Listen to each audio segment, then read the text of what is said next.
नमस्कार, जय हिंद। आप मुझे सुन रहे हैं ओहो डिजिटल प्लेटफॉर्म के ऊपर में। मेरे वतन के लोगों, जरा आंख में भर लो पानी। वो कौन सी ऐसी कुछ चीजें हैं जो आपको लगता है कि वो सिर्फ फौज आपको दे सकती है? राष्ट्र सर्वोप्रिय, अपने प्राणों की आहुति भी एक उपहार की तरह लगती है।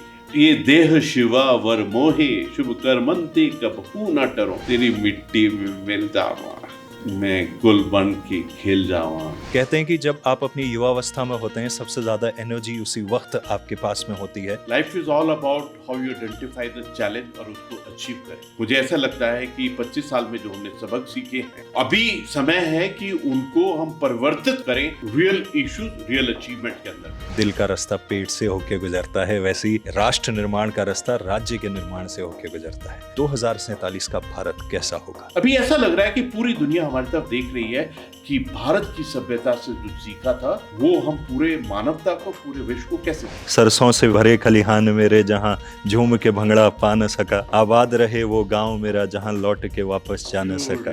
क्योंकि सरसों के खेत की बात है, भंगड़ा पाने की बात है।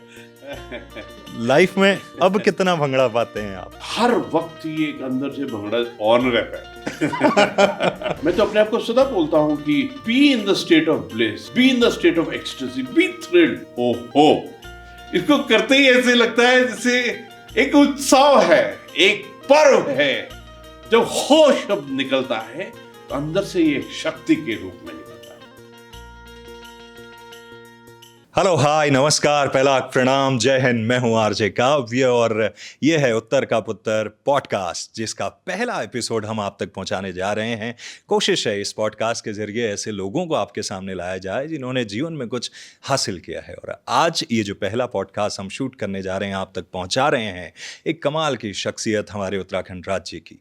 बात यह है कि इनकी शुरुआत होती है पैदाइश पंजाब के एक छोटे से गाँव में। जब गुरुद्वारे जाते तो कहते कि मुझे आर्मी ऑफिसर बनना है। स्कूल में डिबेट्स में पार्टिसिपेट करते, नाटकों में आते और रिजल्ट निकलता है कि वो ऑफिसर बन भी जाते हैं, मेहनत करते हैं और 3 स्टार जनरल के तौर पे बाहर निकलते हैं। ये जिंदगी का एक पड़ाव है। आमतौर पे लोग इसको रिटायरमेंट समझते हैं, लेकिन उन्होंने कहा कि एक जॉब से रिटायर हुआ हूं, इसके बाद तो अब सेकेंड इनिंग की शुरुआत होती है।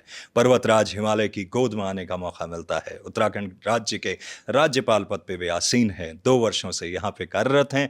AI से लेके, स्टार्टअप से लेके, एंटरप्रेन्योरशिप से लेके, महिलाओं की जो एम्पावरमेंट है उसको लेके, यूथ कनेक्ट को लेके लोग उनकी बहुत प्रशंसा करते हैं। और आज के हमारे इस पॉडकास्ट के वो मेहमान हैं महामहिम राज्यपाल महोदय lieutenant general Gurmeet Singh sir. ये छोटे से उत्तर के पुत्र की तरफ से बड़े उत्तर के पुत्र का स्वागत।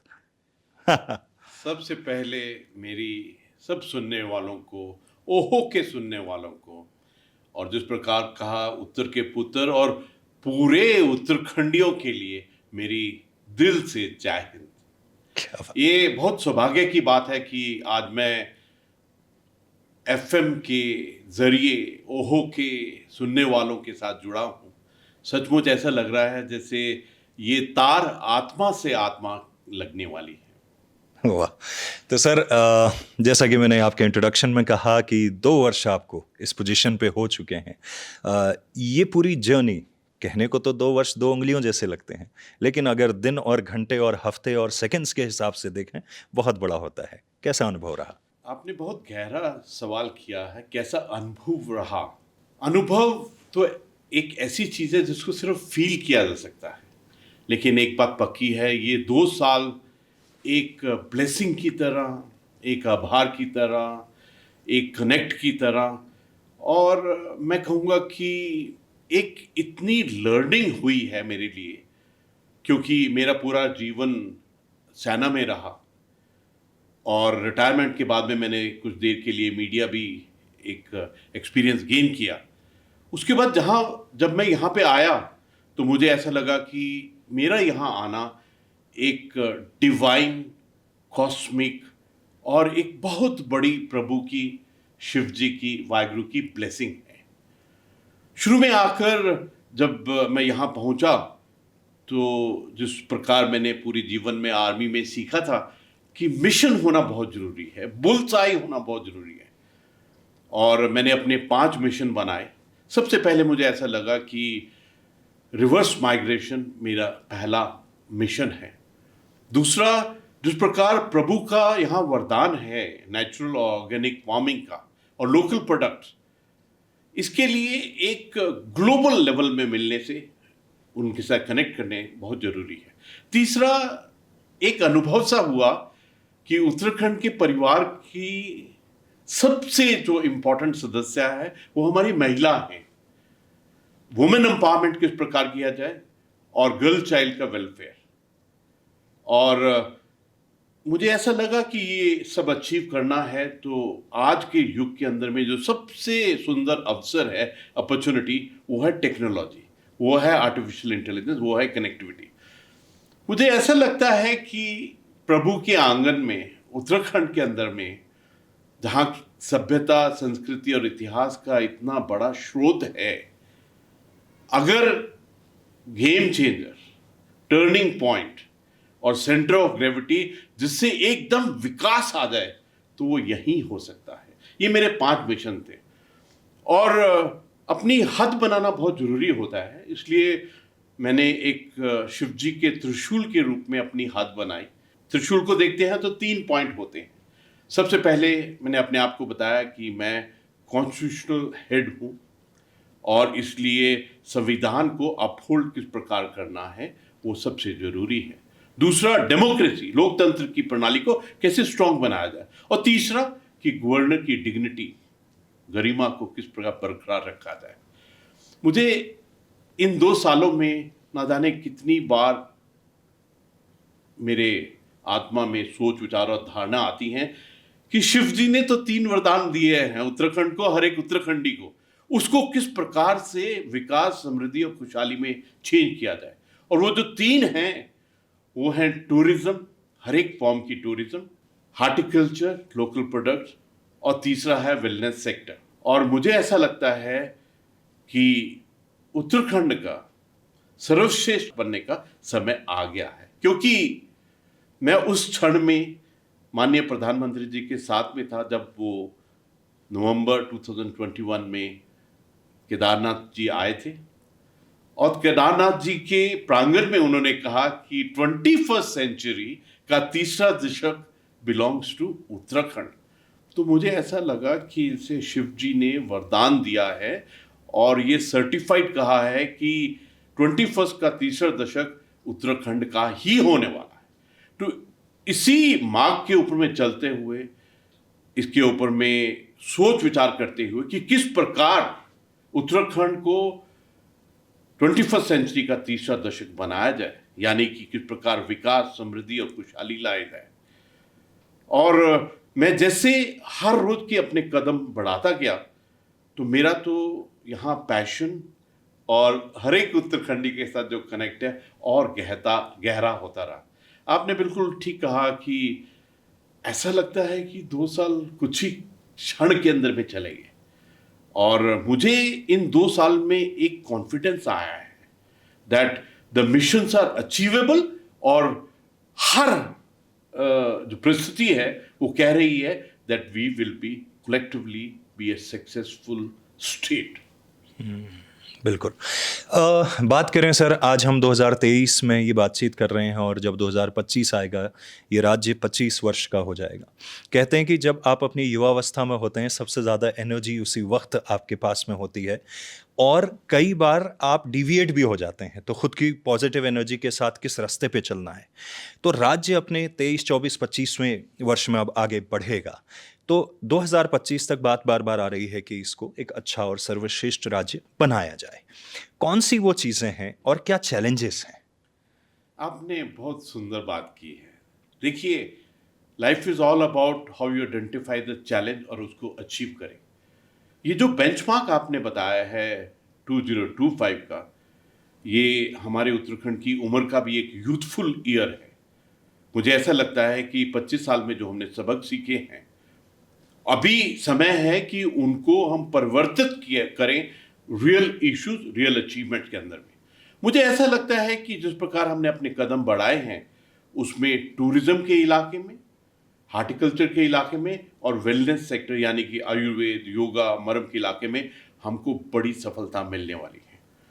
कुछ एक बदलाव जहाँ एक्शन जो रिसेंटली हुए हैं, जो कि अपने आप से कॉन्फिडेंस देता है कि 2025 तक हम क्या अचीव करेंगे। हाल ही में G20 की 3 मीटिंग हुई। सच कहूं तो उसने एक ऐसा हौसला दिया है, उसने उत्तराखंड को नेशनल लेवल, स्टेट पर्सपेक्टिव से ग्लोबल लेवल में लेके गए। और सबसे बड़ी बात क्या है, जिस प्रकार से हर एक उत्तराखंडी ने उसमें पार्टिसिपेट किया है। रामनगर की जो मीटिंग थी वो अपने आप में हिस्टोरिक मीटिंग थी और एक ट्रांसफॉर्मेटिव मीटिंग थी। हर एक उत्तराखंडी ने उसके अंदर में हिस्सा लिया। जिस प्रकार हमने अपनी कल्चर, अपनी सभ्यता, अपनी संस्कृति को प्रेजेंट किया, जिस प्रकार हमने बताया कि as a team what can we do. और मैंने तो वहाँ पर जितने भी रिप्रेजेंटेटिव ग्लोबल लेवल के आए थे उनसे इंटरेक्ट किया था, तो उन्होंने तो they were deeply impressed with what was presented to them. और मैं आपसे साझा करना चाहता हूँ, उसके अंदर में ब्राज़ील के भी रिप्रेजेंटेटिव थे जिन्होंने अगले साल जाकर G20 की मीटिंग करनी है। तो उन्होंने कहा कि उत्तराखंड ने इस मीटिंग के द्वारा इतना बड़ा स्टैंडर्ड और बेंचमार्किंग कर दिया है, उसको करने के लिए उनको मुश्किल होगा। उसके बाद में 2 मीटिंग हुई नरेंद्र नगर में और एक बार फिर कंफर्म हो गया कि किस प्रकार से हम इंटरनेशनल लेवल के ऊपर में, ग्लोबल लेवल के ऊपर में अपने आप को प्रदर्शित कर सकते हैं। तो मुझे एक कॉन्फिडेंस आया उसके बाद में, G20 के बाद में, कि हमारा जितने लोकल प्रोडक्ट्स हैं, हमारी जो हार्टिकल्चर के प्रोडक्ट्स हैं, हमारी जो सभ्यता संस्कृति है, हमारे पास में कुछ ऐसी अलग चीज़ें, एक्सक्लूसिव स्टैंडर्ड्स हैं जो दुनिया में कहीं नहीं है। क्योंकि जो डेलीगेट्स आए थे वो जब ऋषिकेश में गए, जब उन्होंने हमारे आयुर्वेद, हमारे योगा, हमारे मरम को महसूस किया, फील किया, तो ऐसा लगा कि हमने उनके आत्मा में ऐसी तार छेड़ी है कि वो जब जहाँ पर भी जाएंगे they will act as a brand ambassador to tell everybody कि अगर आपको डिविनिटी का टेस्ट करना है, अगर आपको स्पिरिचुअलिटी को फील करना है, अगर आपको हिमालयस, पवित्र गंगा जी को महसूस करना है, तो then you must come for tourism out here. मुझे ऐसा लगता है कि ये जो मैसेज है ना केवल ग्लोबल लेवल में, लेकिन हर एक मानवता को ये गया है। आप देख लीजिए, इस बार जो कांवड़ यात्रा हुई, महज 10-15 दिन के अंदर में 4,17,00,000 लोग आए। दिस इज वेरी सरप्राइजिंग कि 4,17,00,000 उनकी जो एग्रीगेट एज ग्रुप है वो 15 से 20-25 होगी। इस बार का जो 4 धाम है उसके अंदर में ऑलरेडी वे क्रॉसिंग 42 लाख, और जब तक खत्म होगा तो 50-60 लाख का आंकड़ा पक्का होगा। मुझे ऐसा लगता है कि जो उत्तराखंड की नेचुरल हमारी वरदान है प्रभु का, टूरिज्म में, हार्टिकल्चर में और वेलनेस के अंदर में, ये हमारा एक सबसे बड़ा बिजनेस और इकोनॉमी, अर्थव्यवस्था में मदद करने वाला। इसके अलावा एक बहुत बड़ा बदलाव हुआ है इस साल के अंदर में। उत्तराखंड के अंदर में 23 पॉलिसीज बनी हैं जो हमारे को अर्थव्यवस्था में मदद करेंगी। कुछ एक नए वर्ड के ने हमारे आत्मा के अंदर में घर किया है। अभी Uttarakhand infrastructure investment development board का गठन किया गया, और मुझे ऐसा लगता है ये इतना सुंदर विचार है, इतना पॉजिटिव प्रोग्रेसिव है कि ये हमारी अर्थव्यवस्था को ऊंचे लेवल में लेके जाएगा। इसके अलावा एक वर्ल्ड लेवल, ग्लोबल लेवल की कंपनी को हमने प्लानिंग के लिए एंगेज किया है, और कहते हुए बहुत खुशी होती है कि उत्तराखंड ने दिसंबर के अंदर में इन्वेस्टमेंट समिट का निर्णय लिया है। ऑलरेडी जो रोड शोज हैं उसका प्रचार प्रसार इंटरनेशनल लेवल, स्टेट लेवल में शुरू हो गया है। जब कोई स्टेट, जब कोई परिवार ऐसे वर्ड से संगत करने लगता है जैसे infrastructure, investment, development, technology, manufacturing, supply chain, logistics, तो पूरी परिस्थिति चेंज हो जाती है। आपने कहा 2025, I am definite about it कि 2025 तक जो हमारी अर्थव्यवस्था है वो बहुत ऊंचे लेवल की होगी। दूसरी बात है, टूरिज्म, हार्टिकल्चर और वेलनेस सेक्टर में बहुत प्रगति होने वाली है। अगला कि ये जो टेक्नोलॉजी है, ये जो आर्टिफिशियल इंटेलिजेंस है, जो काम करने का ढंग है, डिजिटाइजेशन है, this will be change. Next मुझको ऐसा लगता है कि 2025 में जो वृद्धि होगी, that will be how do we look at our rural sector and district as the hub, district as the hub, economic hub और इंफ्रास्ट्रक्चर हब और विकास का hub. I think I am looking forward to these areas जब 2025 में एक खास changes आएंगी उत्तराखंड के अंदर। बिल्कुल। आपने G20 रामनगर का जिक्र किया। मैं अपने देखने सुनने वालों को बताना चाहता हूं कि जब आपने वहां पे स्पीच दी, मैंने डिजिटल माध्यम से उसको एक्सप्लोर किया, देखा, और एक बात समझ में आई कि जिस तरह से आप 1 to 1 कनेक्ट करते हैं, उसमें एक ह्यूमर भी होता है, एक एंगेजमेंट भी होती है, टू द पॉइंट जो कॉन्टेक्स्ट है वो होता है, और जो वहाँ बैठे लोग होते हैं उनकी बात हो रही होती है। ये कला, ये एक्चुअली में आर्ट है। कहते हैं ना कि वो बोलना जो है बच्चा 2 वर्ष की आयु में सीख जाता है लगभग, लेकिन क्या बोलना है में पूरी उम्र निकल जाती है। बिल्कुल। तो ये हुनर आप में कैसे आया? मैं तो इस हुनर के लिए आभार प्रकट करता हूं कि ये स्कूल से ही एक चाहत थी कि किस प्रकार कम्युनिकेशन किया जाए। मुझे ऐसा लगता था स्कूल के अंदर में अगर लीडर बनना है, अगर सीनियर ऑफिसर बनना है, तो communication skill has got to be excellent. तो इसलिए मैंने स्कूल में ही अपना डिबेट क्लब और ड्रामा क्लब उसके अंदर में हिस्सा लिया। और मैं कभी कभी काफ़ी एक्सपेरिमेंटेशन करता था, जैसे कि हमारे स्कूल के अंदर में न्यूज़ पढ़ने की हर रोज़ एक कैडेट को नॉमिनेट किया जाता था। जब मेरी बारी आई तो मैंने पूरी न्यूज़ को रट लिया।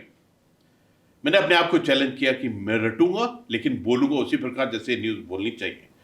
तो ऐसे एक्सपेरिमेंट करते हुए, कम्युनिकेशन करते हुए बड़ा अच्छा लगा। एक बार हमारी डिबेट हो रही थी और टॉपिक था day scholar versus residential schools, कौन अच्छे हैं। तो मैंने रिसर्च की और बहुत डीपली फाइंड आउट किया कि जो हमारे जजेस हैं उनकी क्या बैकग्राउंड है इस विषय के ऊपर में। तो जैसे मेरे को पता लगा कि most of them were day scholar, तो मैंने उसी विषय को पकड़कर उनसे बात की। मैंने एक चीज़ सीखी है ज़िंदगी के अंदर में, जब आप कम्युनिकेशन करते हैं तो 2 चीज़ें बहुत ज़रूरी हैं। एक की कम्युनिकेशन आत्मा टू आत्मा होना चाहिए। दूसरा, जब मैं रिटायर हुआ, मीडिया में गया तो एक्सपीरियंस मिला, तो उस एक्सपीरियंस में एक रियलाइजेशन हुआ कि मेरी आत्मा, मेरी 2 आंखें, मेरी तीसरी आंख और उनके साथ मिला हुआ मेरा चित्त और चेतना, ये पूरा पैकेट कैमरे की लेंस के सेंटर में होना चाहिए और आत्मा में पता होना चाहिए कि टारगेट मेरा सुनने वाले की आत्मा है, through his 2 eyes, 2 years and तीसरी आंख। और मैं ऐसे सोचता हूं कि जब बात करते वक्त में आप दिमाग का इस्तेमाल करते हैं, then you try to be clever. लेकिन जब आत्मा टू आत्मा करते हैं तो एक प्योर कम्युनिकेशन आता है। और दूसरी बात यह है, एक रियलाइजेशन सा हुआ है कि अगर आप हिंदी में बोलेंगे तो एक भारतीयता की आत्मा की एक पुकार और गूंज आएगी। आई फेल्ट समटाइम कि when you speak in English you get more bothered about grammar, pronunciation, that aspect of it. जो बात का आत्मा होती है वो कहीं दूर चली जाती है। तो मेरे को ऐसा लगा कि अगर आपने बहुत गहरी बात करनी है, जहाँ अपनी मातृभाषा में, जहाँ हिंदी में, और अगर बहुत ही ज्ञान की बात करनी है तो संस्कृत में। I have seen one thing कि सबसे जरूरी है how to connect with the other person. और ये तभी हो सकता है जब ये सवाल के कॉन्टेक्स्ट और प्रिटेक्स्ट के अंदर हो। मुझे कभी कभी ऐसा लगता है कि ये रिश्ता है क्वेश्चन का और आंसर का। जैसे question is the mother of wisdom. Question क्या है इसको समझना बहुत जरूरी है, क्योंकि उसी के बलबूते के ऊपर में विजडम कम्स। लेकिन क्वेश्चन की आत्मा क्या है, उसको अपनी आत्मा और सुनने वाले की आत्मा, कभी कभी ऐसा लगता है कि पूरा खेल ही कॉस्मोस का है आत्मा का है, जब हम बोलते हैं वाइब्रेशंस आती हैं अंदर से, तो किस प्रकार वाइब्रेशन से एक आत्मा दूसरी आत्मा को, मैं आपको एक चीज साझा करना चाहता हूँ कि एज ए आर्मी ऑफिसर जब मैं सेकेंड लेफ्टिनेंट था, तभी मैं आई अंडरस्टूड इट कि जब जवानों से बात करनी है तो एकदम आत्मा के लेवल पे करो, क्योंकि एक चुनौती थी कि जब जवान से बात करते हैं तो बात लाइफ एंड डेथ की है, बात ट्रेनिंग की है, बात कल युद्ध के क्षेत्र के अंदर में उसका रियलाइजेशन होगा। इसलिए बहुत गहरी बात करने की जरूरत है। जब मैं कोर कमांडर था श्रीनगर के अंदर में, और वहाँ पर in the core we had about 24 helicopters, तो मैंने अपने स्टाफ को ये बोला कि जहाँ पर भी पूरे कोर के क्षेत्र में कश्मीर के अंदर में 1000-1500 जवान इकट्ठा होते हैं, जैसे ट्रांजिट कैंप हो गया, कोई ट्रेनिंग हो गया, कोई कोर बैटल स्कूल हो गया, जहाँ और कोई इवेंट होता है, तो I always to take my helicopter, go and talk to the boys. और जवानों से बात करने का बड़ा मजा आता है, क्योंकि उनके डिसिप्लिन होता है सुनने का, आप बात करते हैं। और मैंने अपने आप को ये डायरेक्शन दी थी कि मेरी आत्मा में एज ए कमांडर क्या बात है जो मेरे जवान को मालूम होनी चाहिए। और जब मैं बात करता था तो जो उनकी अटेंटिवनेस होती थी, उससे एक अलग ही एक अंदर में पैशन और लगन आता था। I think that was what I learn how to communicate आत्मा के लेवल के ऊपर में। और इसके पीछे में बहुत गहरी रिसर्च होने की जरूरत है। मेरे को ऐसा लगता है अगर आप 10 सेंटेंस बोल रहे हैं तो आपने कम से कम 10,000 सेंटेंस पहले सोचे होने चाहिए। Actually, it is the research which matters when you communicate. This is a very humble answer which I wanted to give it to you. नहीं जहां हम 2025 में राज्य की बात कर रहे हैं, 2047 में हमारे देश को आज़ादी मिले 100 वर्ष पूरे हो जाएंगे। जिस प्रकार कहते हैं कि दिल का रास्ता पेट से होके गुजरता है, वैसे ही राष्ट्र निर्माण का रास्ता राज्य के निर्माण से होके गुजरता है। और क्योंकि आपने इस देश के अलग अलग राज्यों में सेना में अफसर होने के नाते सर्व किया है, तो आप डायनामिक्स को समझते हैं, भौगोलिक परिस्थितियों को, कहाँ कैसी भाषा बोली जाती है, खान पान, रहन सहन, जो हमारा हेरिटेज है, ये सबको जोड़ के 2047 का भारत कैसा होगा? 2047 हम सब के लिए बहुत इंपॉर्टेंट है। It's a very important benchmark for each one of us. Actually ये जो 100 वर्ष का बेंचमार्क है, मैं आपको एक साझा करना चाहता हूँ जीवन का एक एक्सपीरियंस। बात है 1990 की। मेरी पोस्टिंग थी United nation military observer group Iran Iraq के अंदर में। तो I was posted in Tehran.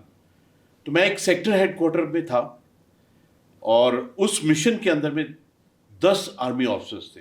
जो मेरे बॉस थे वो स्वीडिश ब्रिगेडियर थे, स्वीडन के ब्रिगेडियर थे। तो एक दिन में, एक शाम को चाय पीते वक्त में, वो ब्रिगेडियर साहब ने बड़ा हम्बल सा, बड़ा टचिंग सा क्वेश्चन पूछा। उन्होंने कहा कि आई have scene 10 of your officers, आपके 10 ऑफिसर्स को मैंने देखा है इंडियन आर्मी के।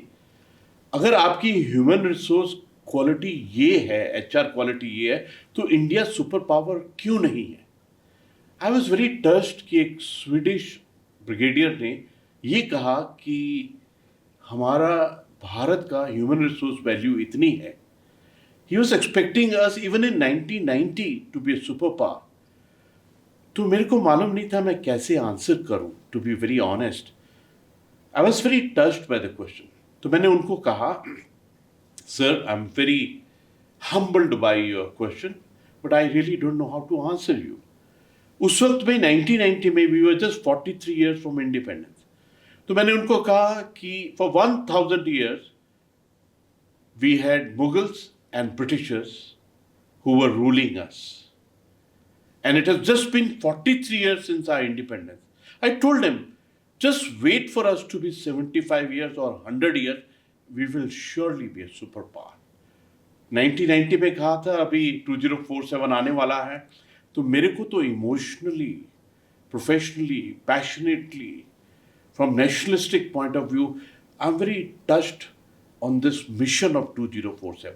मुझे ऐसा लगता है few of the targets mission जो पक्का होंगे, एक तो हम विश्व गुरु पक्का होंगे, क्योंकि कोविड में जिस प्रकार से भारत ने अपनी नेशनल रेजिलियंस दिखाई है, उस प्रकार लग रहा है कि भारत की सभ्यता, संस्कृति और असली इतिहास ऐसा उभर के आएगा कि हमको जो पुराना हमारा सर्वश्रेष्ठता थी जो भारतवर्ष की, उसके साथ में हम दोबारा कनेक्ट होंगे। इसलिए हमको विश्व गुरु का स्थान अवश्य प्राप्त होगा। अभी ऐसा लग रहा है कि पूरी दुनिया हमारी तरफ देख रही है कि भारत की सभ्यता से जो सीखा था वो हम पूरे मानवता को, पूरे विश्व को कैसे दें। दूसरा, जिस प्रकार हम विकसित राष्ट्र का एक उद्देश्य बनाया है, लक्ष्य बनाया है, will be able to achieve it, क्योंकि जो हमने रुख अभी लिया है हमारा मैन्युफैक्चरिंग में, टेक्नोलॉजी में, गवर्नेंस में, ये हमको अवश्य ही उस लेवल में लेके जाएगा। तीसरा है आत्मनिर्भरता। अभी जिस प्रकार से हमने सेल्फ रिलायंस, आत्मनिर्भरता, industrialisation, manufacturing, supply chain, logistics, और जिस प्रकार से we have understood the artificial intelligence, और देखिए अभी उसके कदम ऑलरेडी दिखने लग गए हैं। अभी हाल ही में अगर आप देखें तो जिस प्रकार में स्पेस के अंदर में भारत की अचीवमेंट है, that too at a comparatively low cost, जो चंद्रयान 3 की जो अचीवमेंट है, एक समुद्रयान जो सागर के अंदर में नीचे 6 किलोमीटर जाएगा, तो ऐसे लगता है एक स्पेस की तरफ, एक ओशन की तरफ। इसके अलावा साइबर का इलाका के अंदर में जो भारत ने तरक्की किया है, आज के दिन में जो डिजिटल ट्रांजैक्शन भारत कर रहा है पूरे विश्व में 40% से ज्यादा है। मुझे ऐसा लगता है कि जब तक हम 2047 में जाएंगे तब तक will be in full फ्रक्टिफिकेशन of all this mission. मुझे तो पूरा विश्वास है कि 2047 में भारत विश्व गुरु, विकसित राष्ट्र, आत्मनिर्भर भारत और सर्वश्रेष्ठ राष्ट्र अवश्य बनेगा। Now you can start calculating backward from there that what we need to do. और मुझे ऐसा लगता है कि इस प्रगति के अंदर में 3 ग्रुप हैं जो एक क्रांति लाने वाले हैं। एक हमारी महिला, एक हमारी बेटियां, एक हमारे यूथ, और ये जो अमृत काल शुरू हुआ है, ये तीनों ही ग्रुप हैं which will show a wonderful results to the entire world। ये मेरा बहुत क्लियर सोच विचार है इस विषय के। बिल्कुल। आपका क्योंकि इतना लंबा करियर फौज को लेकर रहा है, और जैसा कि मैं कह भी रहा था कि अलग अलग क्षेत्रों में जाने का मौका मिला होगा, जब एक फौजी बाहर निकलता है वो वहाँ से बहुत कुछ लेके आता है। वो कौन सी ऐसी कुछ चीज़ें हैं जो आपको लगता है कि वो सिर्फ फौज आपको दे सकती है? कविंदर जी, आपने बहुत सुंदर सवाल किया है कि फौज सिखाती क्या है, वो क्या तत्व है जो आपकी आत्मा के अंदर में डालती है। मुझे ऐसा लगता है जो फौज एक आपके अंदर में बहुत बड़ा ट्रांसफॉर्मेशन लाती है, और ये ट्रेनिंग और डिसिप्लिन के रूट से लाती है। सबसे पहला जो चेंज होता है ना, वो है नेशन फर्स्ट, राष्ट्र सर्वोप्रिय।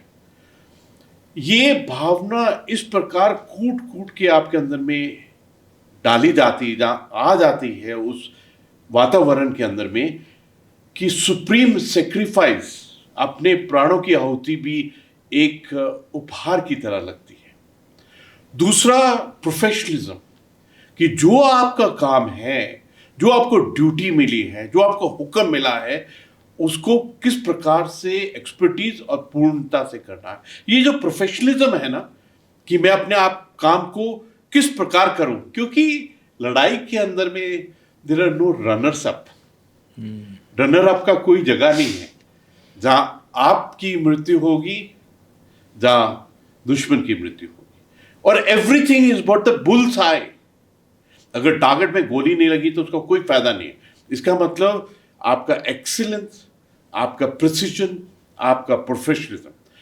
और सबसे बड़ी जो बात फौज सिखाती है वो है किस प्रकार एकजुटता से रहना है, किस प्रकार सबसे जो लोअर लेवल होता है उसमें बड़ी अपने साथी के साथ कैसे रहना है।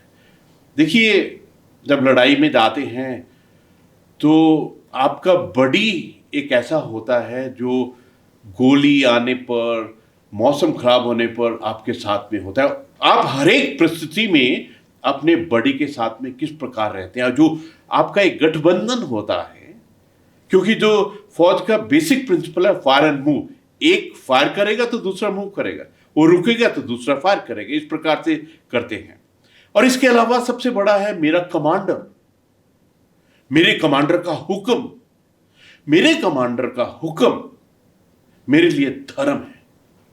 कर्मो परम धर्म, जो कर्म है एक फौजी का, वो सबसे बड़ा धर्म है।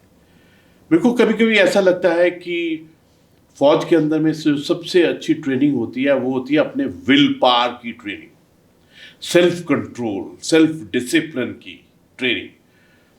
आपकी ट्रेनिंग इस प्रकार होती है कि आपको अपने आप में हौसला आ जाता है that I can do it. और एक जो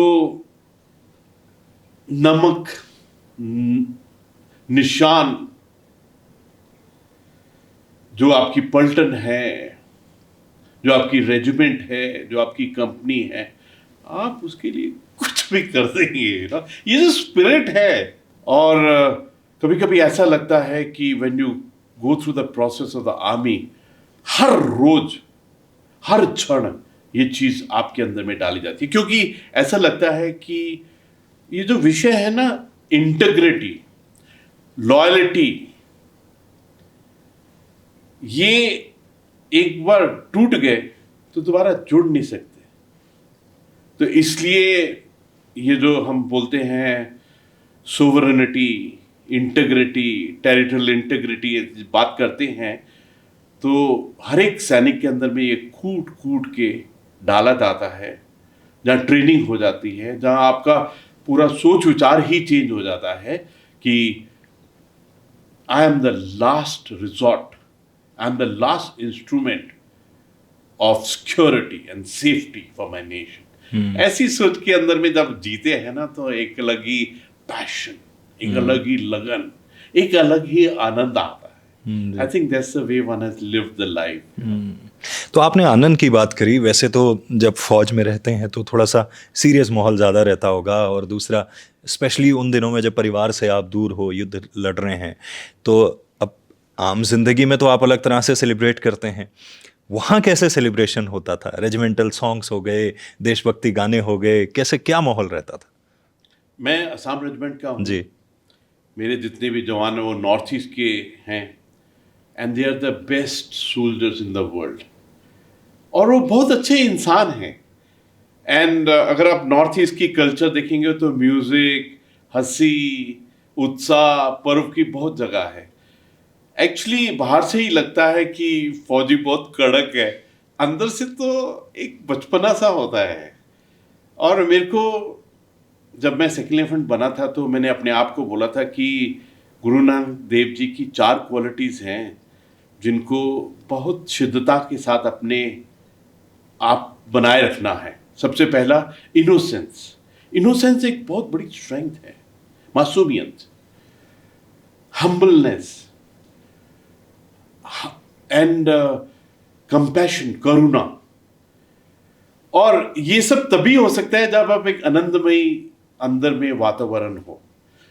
हमारे रेजिमेंट में तो बहुत गाना गाते हैं। हमारे रेजिमेंट के अंदर में चर्च मंदिर के अंदर में हर एक सैटरडे संडे को हम लोग कॉयर गाते थे, बहुत भजन गाते थे। और वहाँ बड़ा सुंदर तरीका होता है कि समय समय के ऊपर में बड़ा खाना करते हैं, ऐसे वाले इवेंट्स करते हैं। और वहाँ पर मुझे तो ऐसा लगता है कि हर एक फौजी में हर एक क्वालिटी होना बहुत ज़रूरी है। और ऊपर से एक भगवान का बहुत मैं कहूँगा आभार है कि सिख धर्म में भी ऐसे यू आर हैप्पी ऑलवेज, न जाने क्यों, but you are very happy, you are very thrilled. और मैंने तो अपने आप को जिंदगी में बोला कि हैप्पीनेस तो लोएस्ट लेवल है, हैप्पीनेस के ऊपर में भी एक लेवल है थ्रिल का। पता नहीं क्यों आई एम सो थ्रिल्ड। एक लेवल है आनंद का, परम आनंद का, एक लेवल है एक्सटेसी का, और एक लेवल है ब्लिस का। मैं तो अपने आप को सदा बोलता हूं कि be in the state of bliss, be in the state of ecstasy, be thrilled, और बिना रीजन के भी थ्रिल्ड। तो इसलिए पलटन के अंदर में नाच गाना, ये, और सबसे बड़ी बात है एज ए सरदार ऐसा लगता है कि सरदार होने से हर एक जिंदा सरदार दिल। के अंदर में एक अलग ही ह्यूमर, एक अलग मजाक, एक अलग चुटकुलों में मजा लेना, इन सब चीजों में एक अलग आनंद आता है। जी, कोई गीत जो आपको, देशभक्ति गीत आपका कौन सा फेवरेट है? एक्चुअली कुछ एक गाने हैं जो बहुत हृदय को टच करते हैं और उसमें कोई ना कोई ऐसा रस है which goes with your personality. तो एक गाना जो रेजिमेंटल सॉन्ग भी है, कई सिखलाई रेजिमेंट का और सिख रेजिमेंट का, और गुरु ग्रंथ साहब से भी में है ये, उसको अक्सर मैं गुनगुनाता रहता हूँ और मुझे लगता है कि उससे मेरे को इंस्पिरेशन और मोटिवेशन बहुत मिलती है। और उसके बोल हैं, वीर रस का है, देह शिवावर मोहे, शुभ कर मन ते कबहू ना डरो। And then it follows and निश्चय कर अपनी जीत करो। उसे मैं जब ये देह शिवा वर मोहे, शुभ कर मन ते कबहू ना डरो, तो अपने आप अंदर से मोटिवेशन आता है। एक्चुअली हर एक जो गाना होता है अपने अपने मूड का होता है। एक गाना है वो that is very touching to me, मेरे वतन के लोगों जरा आंख में भर लो पानी। शहीदों के बारे की उनकी जरा याद कहानी करो करना कुर्बानी। बहुत जरूरी है। और अभी रिसेंटली ये जो गाना है ना, तेरी मिट्टी में मिल जावा, मैं गुल बन के खेल जावा, वो बहुत सुंदर लगता है। ऐसा लगता है कि supreme sacrifice will make you merge with your परिवार, समाज, राष्ट्र, अपनी मिट्टी में मिलने का। कभी कभी ऐसा लगता है कि ये जब गाने गुनगुनाते हैं, मैं आपको एक बड़ा इंटरेस्टिंग गानों के बारे में बताता हूँ। मैं जबलपुर में जब मैं कैप्टन था तो एक कोर्स करने गए, क्वार्टर मास्टर कोर्स का। तो मेरे एक कोर्समेट थे, वो राजरिफ के थे। बाद में उनको मरणोपरांत वीर चक्र मिला श्रीलंका में। रत्नेश चतुर्वेदी उनका नाम था, राजरिफ के ऑफिसर थे। तो हम हर रोज क्या करते थे कि रात को डिनर खाने के बाद में, वहाँ छोटी सी पहाड़ी है, तो पहाड़ी के नीचे जाते वक्त हम लोग खुशी के गाना गाते थे और ऊपर आते हुए दुख वाला गाना गाते थे। And every day we used to do this drill. तो जब भी कोई खुशी का गाना गाता हूँ, तो जब भी कोई दुख का गाना गाता हूँ, तो वो मेरे साथी याद आते हैं मेरे को। तो फौजी के जीवन में गानों का बहुत महत्व है। जैसे मैंने आपको बताया कि you get inspired, you get motivated जब आप अकेले होते हैं।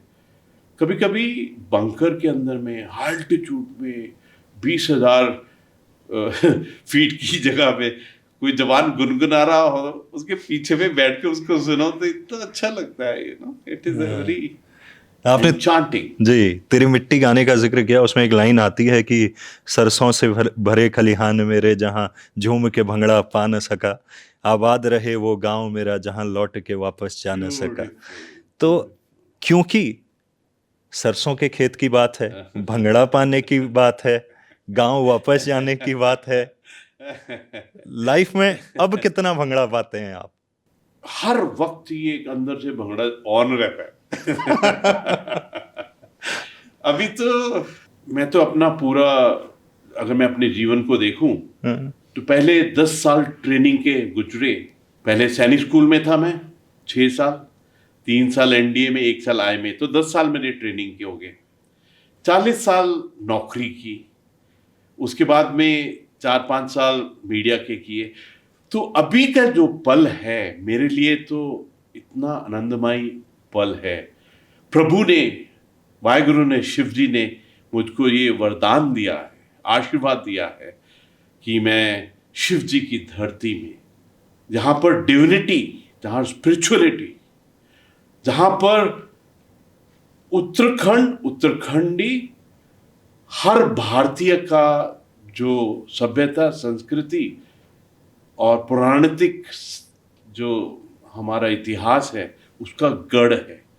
मुझको तो ऐसा लगता है कि मेरा हर एक क्षण इस समय एक कॉस्मिक प्लेजर्स में गुजर रहा है। इसलिए मेरी प्रभु से यही एक प्रार्थना है कि प्रभु मुझे सेवा, कल्याण और कर्म के पथ पर, I want to enjoy this, कि मैं अपने उत्तराखंड परिवार, समाज, भारत और मानवता के लिए क्या करूं इस पल, यही मेरी दिल की इच्छा है। राइट। उत्तराखंड की जब बात करते हैं, यंग स्टेट है, यूथ को लेके आपने कहा कि आने वाला समय इनका है और एआई बहुत महत्वपूर्ण भूमिका निभा रहा है उसमें। तो लेकिन एक फैक्टर ये भी है कि आज पहले जैसे हर आदमी उत्साह में रहता था। पानी लाने दूर जाना है तो उसी बहाने 4 लोगों के साथ चले गए तो वो भी एक उत्साह होता था। त्योहारों को पहले गाँव घरों में जाके मनाते थे, अब थोड़ा डिजिटली मना रहे हैं। तो लोग परेशान भी बड़ी जल्दी हो जाते हैं कई बार, है ना? दुःख मतलब छोटी-छोटी बातों पे जी बड़ी नेगेटिव थॉट आती है। आपकी तरफ से, क्योंकि मैंने आपको बड़ा, मैं जैसे कहता हूँ कि ज़िंदा दिल देखा है। तो क्या मैसेज होगा यूथ के लिए कि कैसे खुश रहा जाए? दुःख आते हैं, उसको भी सेलिब्रेट किया जाए, समझा जाए, लेकिन मैसेज क्या होगा? मेरा सबसे बड़ा मैसेज यूथ को है कि ये जीवन दोबारा नहीं मिलेगा। Enjoy every moment of it. छोटी छोटी चीज़ों का इंजॉयमेंट कीजिए। आप सांस ले रहे हैं, इंजॉय दैट। आपको आपके साथ में छोटी सक्सेस हुई है, आप उसको एंजॉय कीजिए।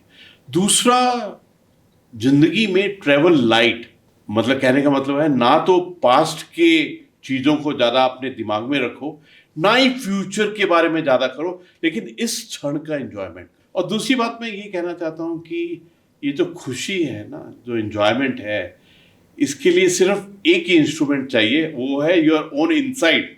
अंदर में आपकी सोच, विचार और धारणा क्या है, that is the only thing which required for you to be happy. दूसरा बात यह है कि आप अपने स्किल, अपनी क्षमता, अपनी कैपेबिलिटी को हर वक्त तराशते रहिए। You should always be in the pursuit of excellence. सबसे बड़ी बात यह है कि आप अपने पास में जो समय है उसको किस प्रकार इस्तेमाल करते हैं। आप अपने आप से पूछिए कि मेरी हॉबी क्या है, मेरा पैशन क्या है, मेरी लगन क्या है, किस चीज में मेरे को मजा आता है। आप उसी चीज को अपना धंधा बनाइए, बिजनेस बनाइए। Make your capital, make your investment out of that. अगर आपको अच्छा लगता है नृत्य करना, तो be the last word in that नृत्य। अगर आपको अच्छा लगता है कुछ प्रोड्यूस करने के लिए, अगर आपको अच्छा लगता है कि आप में काबिलियत है, आप हनी प्रोड्यूस कर सकते हैं हनी बीज के साथ में, तो be the best in that field. आप अपना पैशन, अपना एक्सपर्टीज ऐसे लेवल का करो कि आपसे बढ़कर कुछ ना हो। मैं आपको एक चीज बताऊं, उत्तराखंड में जो मैंने देखा है, अगर उत्तराखंड की महिलाओं को देखें आप और गर्ल चाइल्ड को देखें, तो ये अपने काम में बहुत माहिर हैं।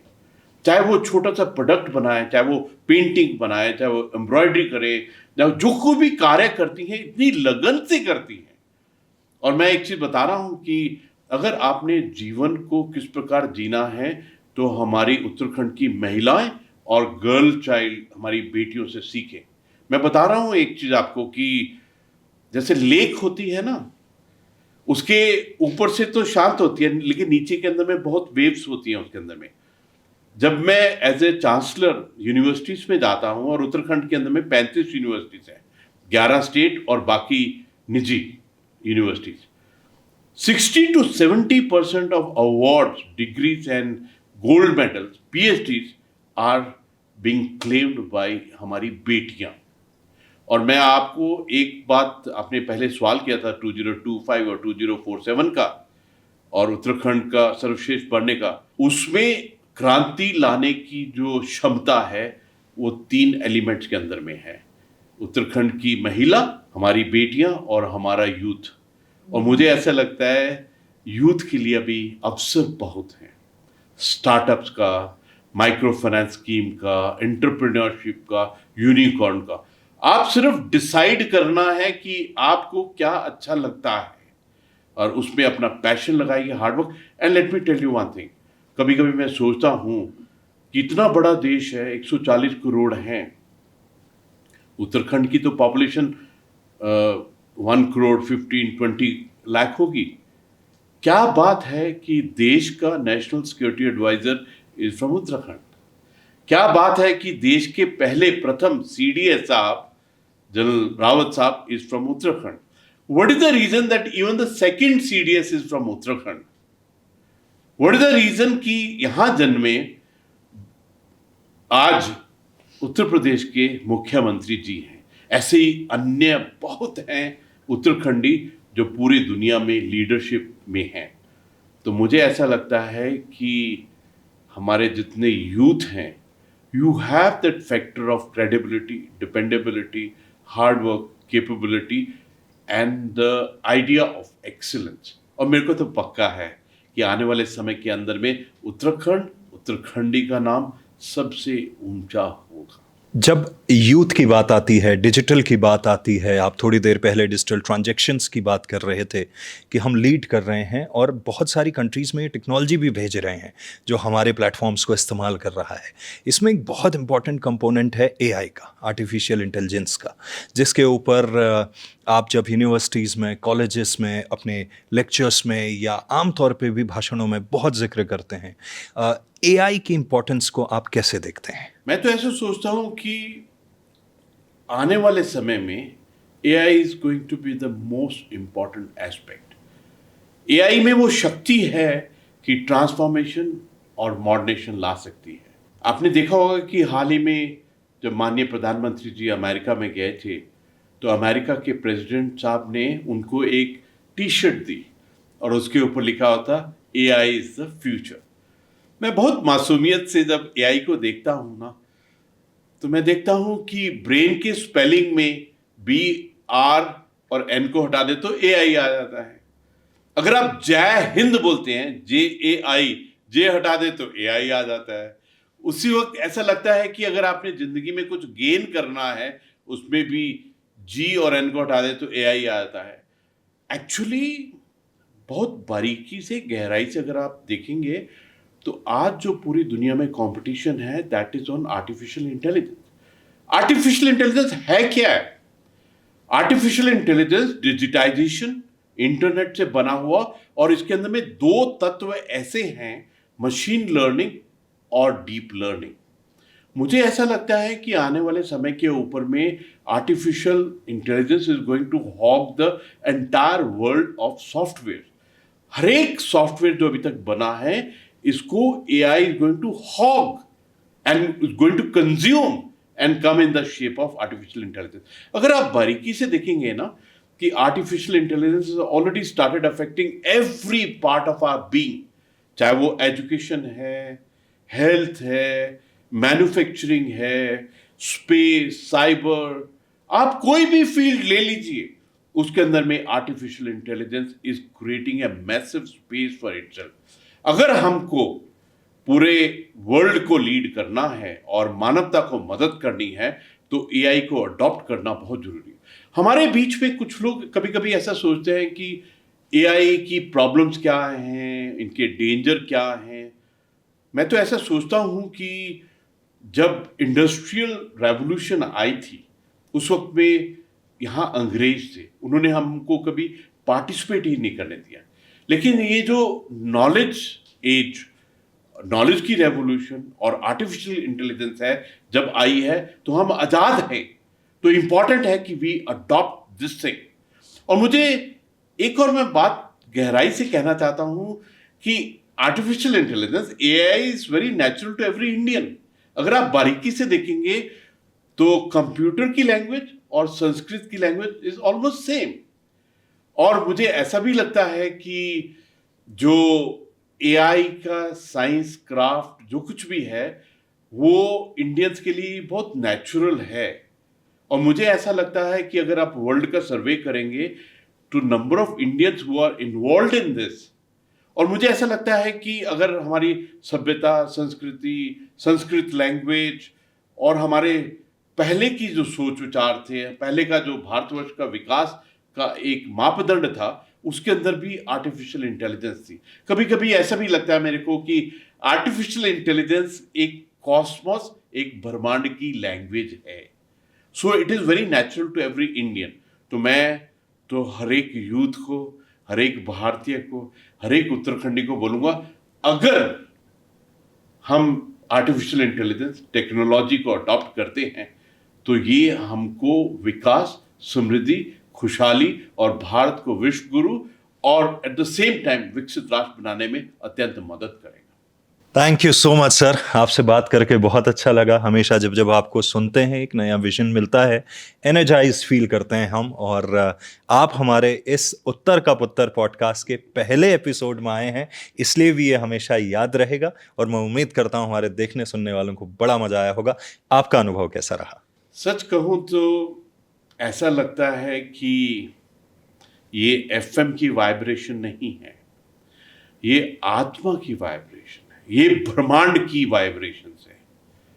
सच कहूँ तो जो उत्तराखंड की गूंज है, जो उत्तराखंड की बात है, इसको जो आपने ओहो के जरिए से पूरी दुनिया में फैला रहे हैं, ये प्रभु की, वाहिगुरु की और शिव जी का, मुझे ऐसे लगता है कि आदेश है कि इसको बताया जाए, क्योंकि इसका समय आ गया है। इस डिजिटल फ्रेमवर्क के अंदर में, इस डिजिटल प्लेटफॉर्म में जो आपने उत्तर का पुत्र और उत्तराखंड का जो पुत्र है और पुत्री है, मैं कहूँगा कि ये जो आवाज़ है और इस आवाज़ का जो इम्पैक्ट, इफेक्ट, रिजल्ट है, बहुत दूर तक जाएगा।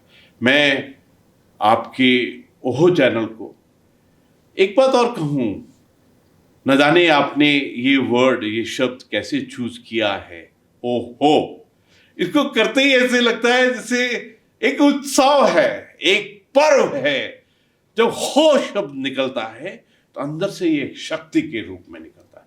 I am definite about it कि ओहो की गूंज, उत्तर का पुत्र की गूंज will make everybody realize कि उत्तराखंडीज are different because they've been blessed by Shiv ji. I think I'm definite about it कि जो हमारा भविष्य है वो अत्यंत उज्जवल और हमको खुशहाली, समृद्धि और विकास की तरफ लेके जाएगा। Thank you.